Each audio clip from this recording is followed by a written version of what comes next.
السلام علیکم، آپ سب کو خوش آمدید۔ دیکھیے، آج ہم ایک ایسے ٹاپک پر بات کرنے والے ہیں جو بہت کامن ہے، اور وہ ہے کرسی پر نماز۔ ہم سب دیکھتے ہیں مسجدوں میں، گھروں میں لوگ کرسی پر نماز پڑھتے ہیں، لیکن کیا اس کا صحیح طریقہ ہم سب جانتے ہیں؟ اکثر اس میں بہت سی غلط فہمیاں ہو جاتی ہیں، تو آئیے آج ان سب کو کلیئر کرتے ہیں اور ڈیٹیلز میں سمجھتے ہیں۔ تو بات شروع کرنے سے پہلے ایک چیز ذہن میں رکھنا بہت ضروری ہے، اور وہ ہے نماز کی اہمیت۔ یہ حدیث مبارک دیکھیے، قیامت کے دن ایک بندے سے سب سے پہلا حساب اس کی نماز کا ہوگا۔ سوچو، سب سے پہلا سوال، اگر نماز ٹھیک نکلی تو سارے معاملات آسان ہو جائیں گے۔ اس لیے اس عبادت میں کوئی کمپرومائز نہیں، کوئی سستی نہیں، اور نہ ہی لا علمی کی کوئی گنجائش ہے۔ ہمیں پتہ ہونا چاہیے کہ ہم کیا کر رہے ہیں۔ اچھا، تو آج ہم کیا کیا کور کرنے والے ہیں، ایک نظر ڈالتے ہیں۔ ہم بات کریں گے کہ صلاۃ دین کا ستون کیسے ہے، پھر سب سے امپورٹنٹ سوال، کرسی پر بیٹھنے کی اجازت کب ملتی ہے؟ اصلی مسئلہ کھڑے ہونے میں ہے یا سجدہ کرنے میں؟ یہ بہت کرٹیکل پوائنٹ ہے۔ پھر ہم دیکھیں گے کہ اشارے سے نماز کا صحیح طریقہ کیا ہے، مسجد میں جماعت کے ساتھ کرسی کہاں رکھیں، اور لاسٹ میں ایک بہت ہی اہم نصیحت ہے جو ہم سب کے لیے ہے۔ چلیے شروع کرتے ہیں ہمارے پہلے پوائنٹ سے، صلاۃ، دین کا ستون۔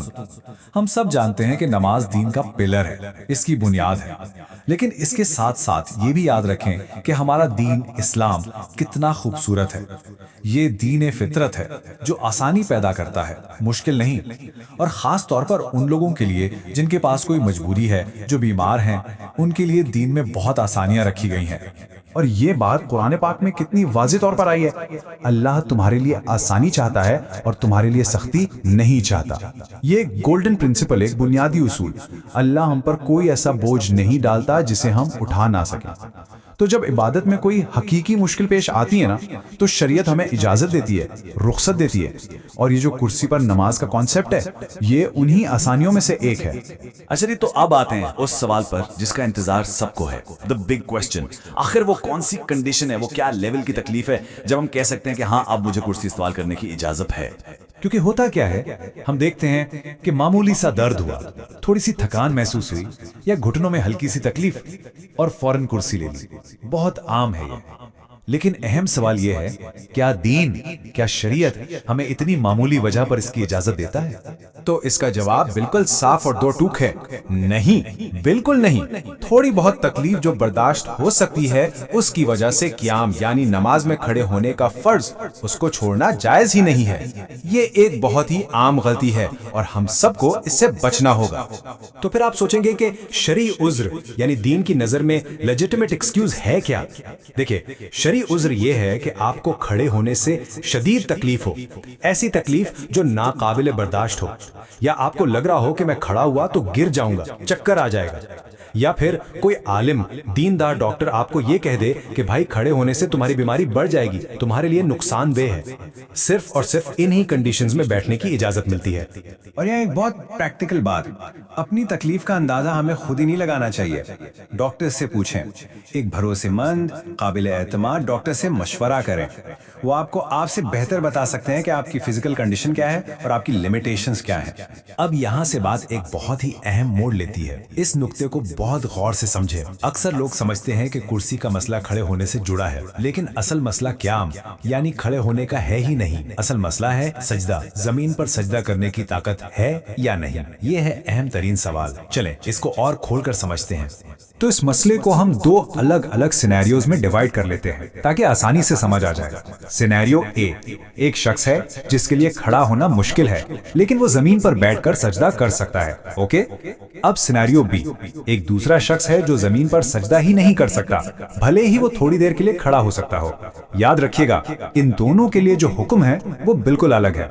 تو پہلے بات کرتے ہیں سینیریو اے کی۔ اگر آپ وہ شخص ہیں جو زمین پر سجدہ کر سکتا ہے لیکن کھڑا نہیں ہو سکتا، تو آپ کے لیے حکم یہ ہے، ٹھیک ہے، آپ کے لیے قیام معاف ہے، آپ کھڑے نہ ہوں، لیکن آپ کو نماز زمین پر بیٹھ کر شروع کرنی ہے، رکوع کرنا ہے، اور سجدہ بھی نارمل طریقے سے زمین پر ہی کرنا ہے۔ ایسے آدمی کے لیے کرسی پر بیٹھ کر اشاروں سے نماز پڑھنا جائز ہی نہیں۔ اس کو بہت کلیئر سمجھ لیں، ایسی نماز ہوگی ہی نہیں۔ ٹھیک ہے، اب آتے ہیں سینیریو بی پر۔ یہ وہ شخص ہے جو زمین پر سجدہ کر ہی نہیں سکتا، اس کو اتنی تکلیف ہے یا بیماری ہے، تو اس شخص کے لیے قیام بھی معاف ہو جاتا ہے۔ یہ وہ آدمی ہے جس کے لیے کرسی پر بیٹھ کر نماز پڑھنا جائز ہے. وہ رکوع اور سجدہ اشاروں سے کرے گا. ہاں، اس میں ایک بہتری کی صورت یہ ہے کہ اگر آپ میں اتنی ہمت ہے کہ تکبیر تحریمہ یعنی اللہ اکبر کھڑے ہو کر کہہ لیں تو وہ کہہ لیں اور پھر بیٹھ جائیں. یہ افضل ہے. اچھا، تو اب ہم نے یہ تو سمجھ لیا کہ کس کے لیے کرسی جائز ہے. اب سوال یہ ہے کہ جو لوگ اشارے سے نماز پڑھ رہے ہیں ان کا رکوع اور سجدہ کا اشارہ آخر ہونا کیسا چاہیے؟ کیونکہ ٹرسٹ میں یہاں پر بھی لوگ بہت غلطیاں کرتے ہیں. دیکھیے، رکوع کے لیے آپ کو بس تھوڑا سا آگے جھکنا ہے. سر اور کمر کو ہلکا سا جھکائیں، اتنا کہ پتہ چلے کہ ہاں آپ رکوع کر رہے ہیں، اور آپ کے ہاتھ آپ کے گھٹنوں پر ہونے چاہیے. اور اب سب سے ضروری بات، اس کو نوٹ کر لیں، سجدے کے لیے آپ کا جھکنا رکوع سے زیادہ ہونا چاہیے. یہ لازمی ہے. دونوں کے جھکنے میں ایک کلیئر واضح فرق نظر آنا چاہیے. اگر آپ رکوع اور سجدہ میں برابر جھک رہے ہیں تو نماز درست نہیں ہوگی. ہمیشہ یاد رکھیں، سجدہ کا اشارہ رکوع سے گہرا، رکوع سے زیادہ نیچے ہوگا. اچھا، ایک اور چیز جو ہم بہت دیکھتے ہیں، لوگ کیا کرتے ہیں، اپنے سامنے کوئی چھوٹی سی ٹیبل رکھ لیتے ہیں، یا آج کل ایسی کرسیاں آتی ہیں جن کے آگے ڈیسک لگا ہوتا ہے، اور وہ سجدے کے اشارے کے بجائے اس ڈیسک پر اپنی پیشانی، اپنا ماتھا ٹکاتے ہیں. تو سوال یہ ہے کہ کیا یہ کرنا ٹھیک ہے؟ اس کا جواب ہے یہ بالکل منع ہے. ایسا کرنا غلط ہے. اس سے بچیں. جب آپ کو اشارے سے نماز پڑھنے کی اجازت ہے تو آپ کا اشارہ ہی آپ کا سجدہ ہے. ہوا میں جھکنا ہی سجدہ ہے. کسی چیز کو اوپر اٹھا کر یا کسی اونچی چیز پر اپنا ماتھا ٹکانا یہ شریعت سے ثابت نہیں ہے. سمپل ہوا میں رکوع سے زیادہ جھکے بس. اوکے، تو اب آتے ہیں ایک اور پریکٹیکل مسئلے پر. آپ مسجد میں ہیں، جماعت کے ساتھ نماز پڑھنی ہے. اب کرسی کہاں رکھیں، کہاں پلیس کریں کہ صف یعنی جو رو ہے وہ بھی آگے پیچھے نہ ہو اور آپ کے آزو بازو والے نمازیوں کو بھی تکلیف نہ ہو. اس کے بھی کچھ رولز ہیں، کچھ آداب ہیں. تو اس کا صحیح طریقہ کیا ہے؟ سب سے بہتر تو یہ ہے کہ اگر جگہ ہو تو صف کے کنارے پر کرسی رکھ لیں. اگر بیچ میں رکھنی ہے تو اصول یہ ہے کہ کرسی کی جو پچھلی ٹانگیں ہیں، بیک لیگز، وہ آپ کے ساتھ کھڑے نمازیوں کی ایڑیوں کی لائن میں ہوں. ایسا کرنے سے کیا ہوگا؟ جب آپ کرسی پر بیٹھیں گے تو آپ کی کمر دوسرے لوگوں کے برابر صف کے اندر ہی رہے گی. اور ایک اور ٹپ، جماعت میں شروع سے ہی بیٹھ کر نماز پڑھیں. بار بار اٹھنے بیٹھنے سے صف ڈسٹرب ہو سکتی ہے. چلیں جی، اب ہم اپنے آخری سیکشن کی طرف بڑھ رہے ہیں، اور یہ سیکشن ایک ریمائنڈر ہے، ایک بہت دل سے نکلی ہوئی نصیحت ہم سب کے لیے. دیکھیں، یہ ایک کڑوی حقیقت ہے. ہم سب اپنی مسجدوں میں روز یہ دیکھتے ہیں کہ تھوڑی سی تکلیف ہوتی ہے اور آدمی کرسی پر آ جاتا ہے. یہ ایک عام چلن سا بن گیا ہے. اللہ نے جو ہمیں رخصت دی ہے، جو آسانی دی ہے، اس کا غلط استعمال ہو رہا ہے. ہم سب کو اس سے بچنا چاہیے. جب تک ہمت ہے، جب تک برداشت کر سکتے ہیں، پوری کوشش کریں کہ نماز کے جو ارکان ہیں ان کو ان کے اصل طریقے پر ہی ادا کریں. تو چلیے اس سارے ڈسکشن کے جو کی ٹیک اویز ہیں، جو اہم پوائنٹس ہیں، ان کو ایک بار آخر میں ریوائز کر لیتے ہیں. نمبر 1، اصل چیز، دا ڈیسائیڈنگ فیکٹر یہ ہے کہ آپ زمین پر سجدہ کر سکتے ہیں یا نہیں.